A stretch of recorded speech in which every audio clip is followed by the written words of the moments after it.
Hi, this is Nancy, and welcome to my Caregiver Journal.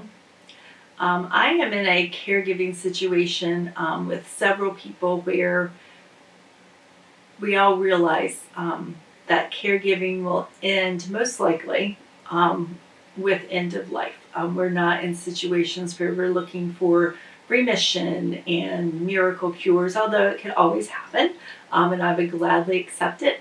But I know as I'm caring for these people in my life that my caregiving will end with end of life for them. And I have chosen to embark on this journey with the goal that I'm not going to have a lot of regrets at the end. So I will spend time, I will get things for them, do things for them, because I want to make the most of the time that I have now, knowing that one day time's going to run out. And I had a touching moment with my dad. The last thing he said to me, I've shared in another video, but I've also had a moment with my mother-in-law. She had gone into hospice care, but she would do better, then kind of decline, then do better, then decline. So when the time came at the very end, I wasn't aware that this was the end with her.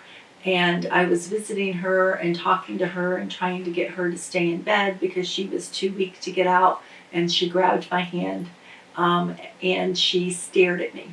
And she wasn't really talking at that point, but she grabbed my hand. She would not let go. And probably for 2 minutes we stood like that. And I just talked softly to her and she stared at me. And I have had the privilege with my dad and with my mother-in-law of having that final moment with them and having a chance to say goodbye. And that is something that I won't regret.